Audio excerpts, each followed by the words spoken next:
Hello, എല്ലാവർക്കും അടുത്ത വീഡിയോയിലേക്ക് സ്വാഗതം. നമ്മൾ ഇന്ന് വന്നേക്കുന്നത് ഒരു പ്രൊഫഷണൽ ലൈറ്റ് ഷോ കാണാനായിട്ടാണ്. അപ്പോൾ നമ്മൾ വീടുകളൊക്കെ ഡെക്കറേറ്റ് ചെയ്ത് ക്രിസ്മസിൻ്റെ സമയത്ത് ലൈറ്റൊക്കെ ഇട്ടേക്കുന്നത് കണ്ടായിരുന്നു. അപ്പോൾ ഇനിയിപ്പോൾ ഇതുപോലെ ക്രിസ്മസ് സീസൺ ആകുമ്പോൾ കുറേ ലൈറ്റ് ഷോകളുടെയൊക്കെ ഒരു സ്ഥലമുണ്ട്. പല സ്ഥലങ്ങളും ഉണ്ട് ഞങ്ങളുടെ വീടിനടുത്ത്. അപ്പോൾ അതിൽ ഒരെണ്ണത്തിൽ ഞങ്ങൾ പിള്ളേരെ കൊണ്ട് വന്നപ്പം കൂട്ടത്തിൽ നിങ്ങളെയും കൂട്ടാമെന്ന് വിചാരിച്ചു. അപ്പോൾ നമുക്ക് വീഡിയോയിലേക്ക് കിടക്കാം. ഇതുപോലെ എല്ലാ വണ്ടിയുടെയും മുകളിൽ പിള്ളേരൊക്കെ ആയിട്ട് വന്നേക്കുവാണ്.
ടിക്കറ്റ് ചാർജ് എന്ന് പറഞ്ഞാൽ ഒരു വണ്ടിക്ക് ഞങ്ങൾ കൊടുത്തത് ഏകദേശം ടാക്സ് ഉൾപ്പെടെ $45. ആ വണ്ടിയിൽ എത്ര പേര് വേണേലും വരാട്ടോ. അപ്പോൾ ആള് അനുസരിച്ചല്ല, വണ്ടി അനുസരിച്ചാണ് ഇവിടുത്തെ പൈസ.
പർപ്പിള്,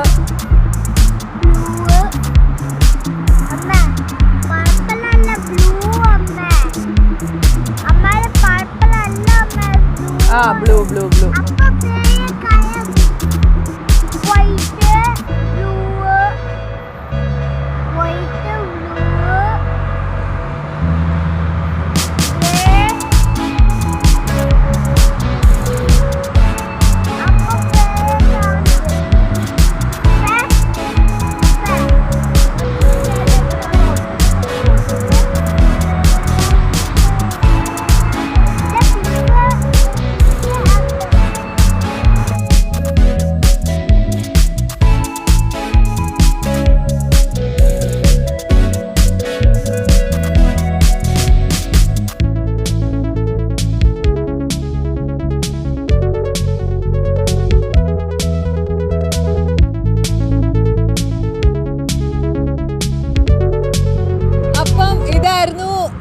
ലൈറ്റ് ഷോന്റെ വീഡിയോ എല്ലാവർക്കും ഇഷ്ടമായി എന്ന് വിചാരിക്കുന്നു. വീണ്ടും അടുത്ത വീഡിയോയിൽ കാണുന്നത് വരെ എല്ലാവർക്കും ബൈ ബൈ പറഞ്ഞു. മുക്കിട്ട് കേൾക്കാൻ പറ്റുന്നുണ്ടാവും. ലൈറ്റ് കാണാനായിട്ട് നേരിട്ട് കാണാൻ ഭയങ്കര ഭംഗിയാണ്. വീഡിയോയിൽ എത്രത്തോളം ഭംഗിയായിട്ട് കിട്ടിയിട്ടുണ്ടെന്ന് അറിയില്ല. എങ്കിലും നിങ്ങൾക്ക് ഇഷ്ടമായി എന്ന് വിചാരിച്ചുകൊണ്ട് വീണ്ടും അടുത്ത വീഡിയോയിൽ കാണുന്നത് വരെ എല്ലാവർക്കും ബൈ.